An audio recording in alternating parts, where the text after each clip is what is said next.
আসসালামু আলাইকুম ওয়া রাহমাতুল্লাহি ওয়া বারাকাতুহু। প্রিয় ভিউয়ার্স, কেমন আছেন? আশা করি সবাই ভালো আছেন।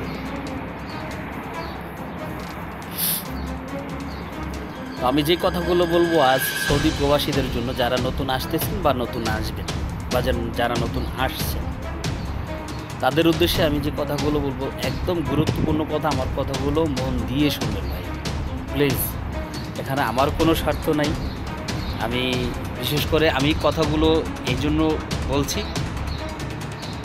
কারণ এখানকার কষ্টটা তো আমি বুঝি। এই জন্য সবার স্বার্থে এই কথাগুলো আমি আপনাদের শোনাচ্ছি।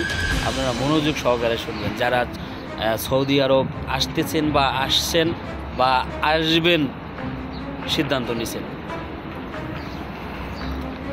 তো আমার পিছনের ভিডিওতে আমার অনেক কথা বলা আছে, যারা শুনতেছেন বা শুনবেন।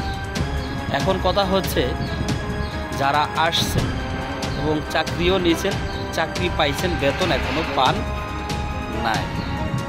আমি এই পর্যন্তই শেষ করিয়া আমার আগের ভিডিওটা আমি শেষ করছিলাম, তো আমি সেখান থেকে আবার শুরু করব। তো বিষয় হচ্ছে, আপনি বেতনও পাইছেন। এখন হয়েছে কি, আপনি বেতনও পাইছেন। কত টাকা বেতন পাইছেন? আপনি সর্বোচ্চ 60-70 হাজার টাকা বেতন পাবেন আপনি, এর বেশি না। এখন কথা হচ্ছে 60-65 বা 70 এরকম। এই 60,000 টাকা বেতন দিয়া আপনি কয় টাকা বাড়ি পাঠাবেন? আপনি তো অনেকেই জানেন যে 60,000 টাকা বেতন তো অনেক বেতন ভাই। 60,000 টাকা বেতন আসলেই অনেক বেতন, কিন্তু আপনি টিকবে কয় টাকা, আপনি কয় টাকা বাড়ি পাঠাতে পারবেন, আমি সেই সমীকরণটা এখানে আমি দিয়ে দিচ্ছি।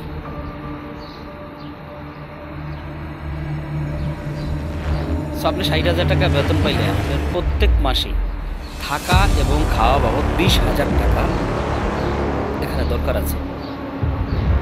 থাকলো কত? 40,000। ধরেন 60,000 টাকা বেতন পাইলেন, 20,000 টাকা আপনি থাকা খাওয়া পাবেন, থাকলো কত? 40,000। এখন কথা হচ্ছে, আপনি কি এই দেশে অবৈধভাবে থাকবেন না বৈধভাবে? অবশ্যই বৈধভাবে। তাই বৈধভাবে থাকতে হলে প্রত্যেক মাসে আপনার আকামার জন্য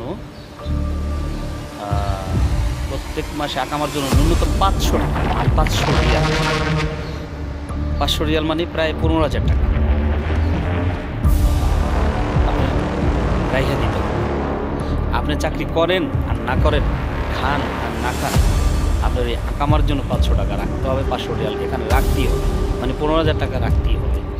এবং আপনি চাকরি পান আর না পান, আপনার থাকা খাওয়ার বাবদ 20,000 টাকা আপনার খরচা থাকবে। সেটা যেই হোক, আপনি দেন আর দালাল দেন। দালাল কয়দিন টানবে? আপনারই টানতে হবে। হিসাবটা আপনারই করতে হবে। দালাল হয়তো 2-3 মাস আপনাকে খাওয়াবে ভাই, তারপর তো আর আপনাকে আপনার খবর নেবে না। এখন কথা হচ্ছে, তাহলে কত গেল? 15 আর এনে লোক 20, কত? 35। তাই 60,000 থেকে 35,000 টাকা গেলে থাকে কত? 25,000 টাকা। 25,000 টাকা, ওকে, ইয়েস, 25। এখন আপনি এখানে আছেন, আপনার কিছু কেনাকাটা আছে, আপনি অসুস্থ হতে পারেন, আপনার আউট একটা খরচা আছে, ওষুধ খেতে পারেন, কিছু একটা কেনা লাগতে পারে, মোবাইল বিল আছে, প্রত্যেক মাসে মোবাইল বিল আছে 100 থেকে 150 টাকা, 150 রিয়াল। সব মিলে আপনার আরও 500 টাকা, তার মানে আরও 15,000 টাকা খরচা। তাহলে 25,000 টাকা থেকে আরও 15,000 টাকা মাইনাস করেন, তো কত থাকলো? 10,000 টাকা।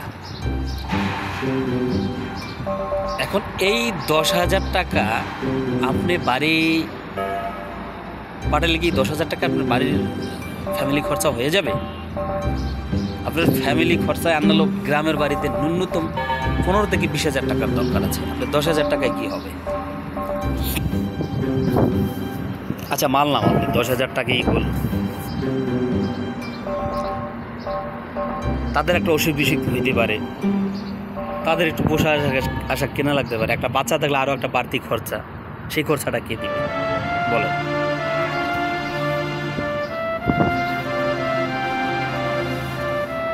এখন আপনি বলতে পারেন যে তাহলে আমার আয়সা লাভ কি বাহিরে? এটাই কথা। আপনার টার্গেট থাকবে কি? আপনি যদি 60,000 টাকা কামান, আপনার 10-15,000 টাকা টিকবে। আমি এটা হলফ করে বলতে পারি। আপনি তো আকামা খরচা না দিয়ে পারবেন না, প্রত্যেক মাসে আকামা খরচা দিতেই হবে। সেটা 1 বছর পরে করেন, 1 বছর পরে করলে 1 বছরটা করবেন, বা অথবা 1 বছর পরে যদি আপনি 2 মাসেটা করেন 2 মাস পর্যন্ত থাকতে পারবেন বৈধভাবে, এর বেশি না। এখন কথা হয়েছে যে আর যদি বলেন যে না আমি আগামা করব না, আমি অবৈধভাবে থাকবো। এখন অবৈধভাবে ভাই আমি আইসা চাকরি নিতে গেলে আপনার চাকরি সহসা হবে না, চাকরিতে নেবেও না। যদিও পান, সেটা কতদিন করতে পারেন সেটার কোনো নিশ্চয়তা নেই, এটা অনিশ্চয়তা। কিভাবে? কারণ ইকামা ছাড়া লোক, মানে অবৈধ লোক বেশিরভাগ কোম্পানিতে বেশি দিন রাখে না, রাখলেও আপনি রোড গার্ডে বেরিয়ে যেতে পারবেন না। আপনি যদি আলাইনাগুলো ধরিয়েই বলে, তাহলে তো মনে করেন হয়তো রাশি ভালো থাকলে হয়তো ছেড়েও দিতে পারে, আর রাশি যদি এই খারাপ হয় তাহলে তো মনে করেন আপনার গো বাংলাদেশ, বুঝছেন? এখন কথা হচ্ছে এই 15-20 হাজার টাকা কামানোর জন্য আপনারা বাইরে আসবেন ভাই। আপনি কষ্ট কত করবেন? আপনি একটা ডিউটি করার পরে আপনি আর একটা ডিউটি করবেন, বা আর একটা পাইতে তো হবে, বা আর একটা, ওই যে মানুষ কয় না যে এক ডিউটির পরে অন্য কিছু করে, ভাই সবাই এটা করতে পারে, সবার এটা হয় না, আর এটা ওরকম সিচুয়েশন হয়ও না। আপনি অবৈধভাবে থাকলে আপনি বাইরে যে কিছু করতে চাইবেন সেটার জন্য আপনার মন টানবে না, কারণ আপনি যদি ধরা খান তাহলে তো আপনি বড় মুশকিলে পড়ে যাবেন। এই জন্য হচ্ছে কি আপনি বাইরে আসলে একটা চিন্তা ভাবনাই আমার করতে হবে যে আমি 20,000 টাকার বেশি, অন্তত 20,000 টাকার বেশি আমি কামাই করতে পারবো না। এই 20,000 টাকা দিয়ে আপনার ফ্যামিলি চলবে কিনা সেটা চিন্তা ভাবনা করেন। এখন দেখেন, আপনি 20,000 টাকা করে প্রত্যেক মাসে যদি দিতে চান তাহলে আপনি এই পিছন থেকে ক্রাইসিসভাবে চলতে হবে। যাই হোক, মিলে যেভাবে হোক 15-20,000 টাকা আপনি দিলেন, যদি আপনার চাকরিটা কন্টিনিউ থাকে, আর না থাকলে সেটাও তো পারবেন না, না থাকলে আপনি সেটাও পারবেন না। আর যদি আপনার চাকরিটা কন্টিনিউ থাকে, এখন কথা হচ্ছে দিলেন প্রত্যেক মাসে 20,000, 15,000, 10,000 আপনি দিয়ে গেলেন, আপনিও চললেন, আপনার ফ্যামিলিও চলল। ভাই বাইরে আসছেন কি আপনি নিজের টাকা দিয়ে আসছেন? আপনি একটু দেনা করেন নাই? এটা যদি বলেন আমি একটু বিশ্বাস করব না, কিছু না কিছু দেনা করে আসছেন। তাহলে আপনার এই চাকরি দিয়ে আপনি নিজের সংসার চলবেন, আপনি চলবেন, আপনি দেনা করবেন।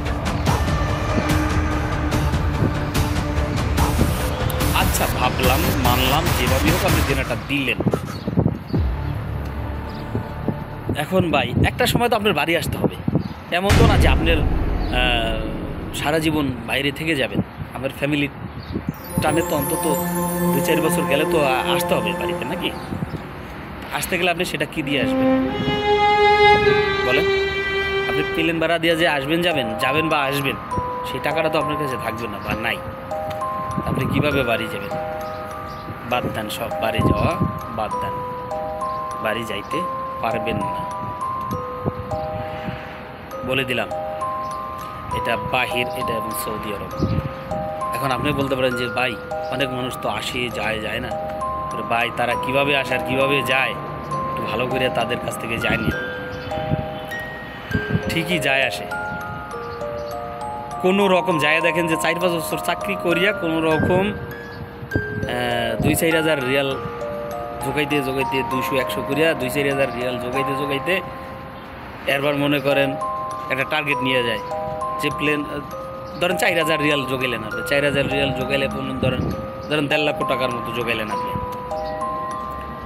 প্লেন ভাড়া আইতে যাইতে 60-70 হাজার টাকা, আর বাকি টাকা আপনার কাছে থাকলো।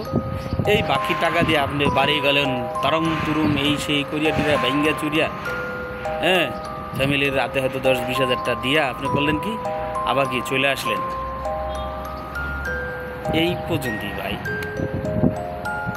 তবে হ্যাঁ, যে বলবেন যে অনেকে তো বাড়ি গাড়ি এইটা সেটা করে, ওই যে বললাম না যে আকামা ছাড়া অনেক লোক আছে, লোক করে। আপনার প্রত্যেক মাসে যদি আকামা বাবদ 500 টাকা আপনার রেখে দিতে হয়, মানে বৈধতা, আকামা বলতে এখানে বৈধ হওয়া আর কি, রেখে দিতে হয়। এই অনেকে করে কি, আকামাটা করে না, ঠিক আছে, করে না,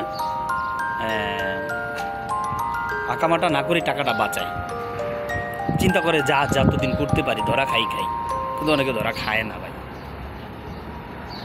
কারণ একটা কোম্পানিতে সেটেল হয়ে গেলে কোম্পানির ভিতরে থাকে, তো বাইরে খুব কম বাইরে ধরাটা খায় না। তা আপনি চিন্তা করেন যে আকামার জন্য 500 টাকা আপনি বাজেট ধরে রাখছেন, ওই টাকাটা আপনার বাঁচিয়ে গেল, তার মানে 15,000 টাকা বাঁচিয়ে গেল। 15,000 টাকা বাঁচলে অনেক কিছু না। আবার অনেকে পাশাপাশি কিছু একটা করার চেষ্টা করে, ওভারটাইম বা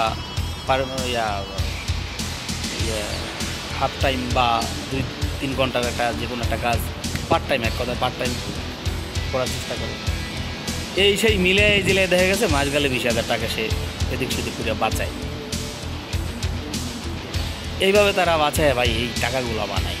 এবং আর যেমন কিছু লোক সংযোগ আছে, কিছু ভালো কাজ তারা করে।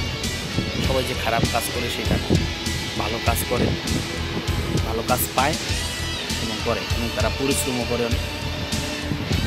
তারা হয়তো কিছু টাকা বানাইতে পারে ভাই। বিদেশ সবার জন্য না, ঠিক আছে?